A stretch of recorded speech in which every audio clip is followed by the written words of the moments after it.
तनाव सिर्फ पूर्वी यूरोप में ही नहीं है, पूर्वी एशिया में भी स्थिति बेहद तनावपूर्ण है। चीन और ताइवान दोनों देश शक्ति प्रदर्शन कर रहे हैं। दोनों के वॉर ड्रिल की तस्वीरें ऐसे वक्त में सामने आई हैं जबकि ताइवान पर चीन के आक्रमण की घनघोर आशंका जताई जा रही है। इस बीच चीन ने ताइवान को एक नसीहत दी है। नसीहत यह है कि ताइवान ने बचने के लिए नाटो में जाने का मन भी बनाया तो अंजाम यूक्रेन से भी ज्यादा भयानक होगा। यूक्रेन से कहीं ज्यादा त्रासदी, कीव से कहीं ज्यादा कोहराम, खार्किव, मारियोपोल और बूचा से कहीं ज्यादा विध्वंस और डोनबास से ज्यादा विनाश का डर फिलहाल ताइवान में पड़ रहा है।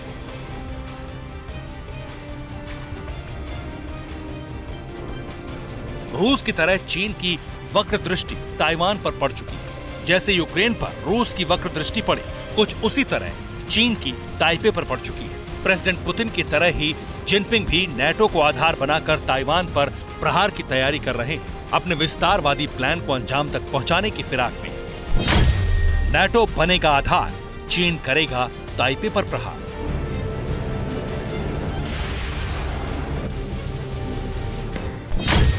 जिनपिंग का टी प्लान, नया बैटल ग्राउंड ताइवान।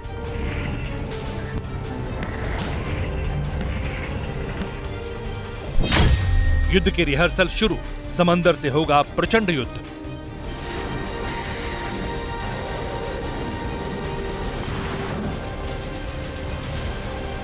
चीन ने कैसे अमेरिकी चक्रव्यूह को तोड़कर ताइवान में कोहराम मचाने का प्लान तैयार कर रहा है, ये आपको बताएंगे कि अपने अस्तित्व को बचाने के लिए ताइवान ने भी कैसे पूरी ताकत झोंक दी है। मगर उससे पहले जान लीजिए कि ताइवान की नेटो में शामिल होने वाली बात आई कहां से।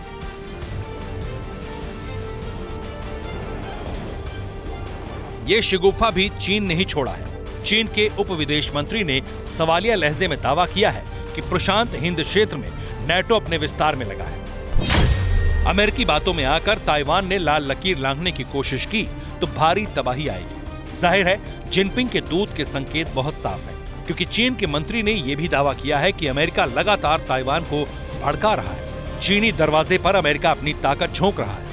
नेटो का बहाना बनाकर चीन ने अमेरिका को ये धमकी ऐसे वक्त में दी है जबकि जो बाइडेन ड्रैगन को दायरे में रहने की चेतावनी देकर लौटे, जबकि ताइवान को बचाने के लिए ब्रिटेन और जर्मनी भी उसका साथ देने का वादा कर रहे हैं, जबकि ताइवान को धमकाने के लिए चीन का कब्जा गिरोह बार बार सरहद लांघ रहा है।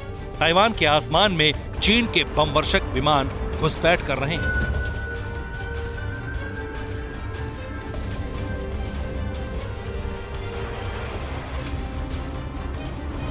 ताइवान पर गिद्ध नजर रखने वाला ड्रैगन उसे तबाह करने की तैयारी शुरू कर चुका है। चीन लगातार समंदर में वॉर ड्रिल कर रहा है। ड्रैगन ने फिर से साउथ चाइना सी में जबरदस्त युद्धाभ्यास को अंजाम दिया।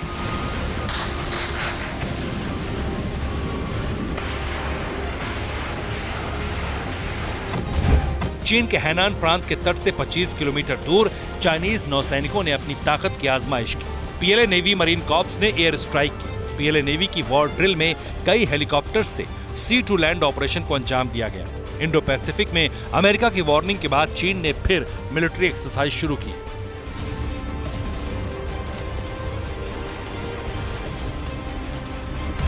हालांकि इस युद्धाभ्यास के बाद जानकारों ने बड़ा दावा किया है।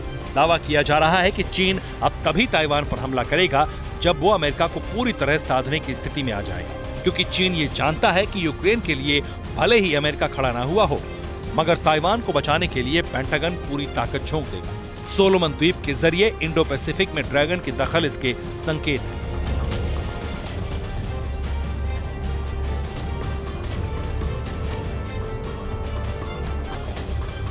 हालांकि चीन की चुनौतियों की धज्जियां उड़ाने के लिए ताइवान ने भी अपनी ताकत दिखानी शुरू कर दी है। ताइवान भी अपना शक्ति परीक्षण कर रहा है। चीन से बढ़ते खतरे के बीच ताइवान ने अपनी मिलिट्री एक्सरसाइज तेज कर दी। ये अग्निबाण, ये आसमान में बम वर्षक विमान, ये बारूदी कोहराम ताइवान की वॉर ड्रिल का परिणाम है।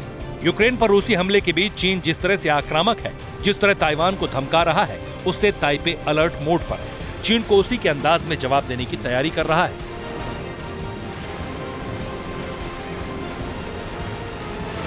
चीनी धमकियों के बीच ताइवान ने मिलिट्री खर्च भी बढ़ा दिया है। इसी का नतीजा है कि शिप किलर मिसाइल का टेस्ट कर ताइवान की नेवी ने अपनी ताकत बढ़ाई है।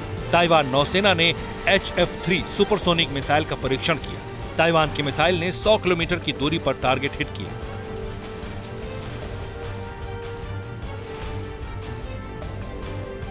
अपनी सुरक्षा के लिए ताइवान की सेना ने हाल ही में जियोपेंग बेस और पूर्वी समुद्री क्षेत्रों में नौसेना, वायुसेना और तटीय क्रूजर ने शक्ति प्रदर्शन किया। वॉर ड्रिल के दौरान ताइवान जिस आक्रामकता के साथ अपनी ताकत परख रहा है, जिस तरह अमेरिका, ब्रिटेन और जर्मनी सरीखे देश खुलकर उसका साथ दे रहे हैं, इस सब के बीच जिस तरह नेटो को आधार बनाकर चीन ताइवान के विरुद्ध चक्रव्यूह बना रहा है, वो पूर्वी एशिया में नए युद्ध की पटकथा लिख रहा है। Bureau report, TV9 Bharatvarsh. अड़ी सोमवार से शुक्रवार शाम 6 बजे सिर्फ TV9 भारतवर्ष पर।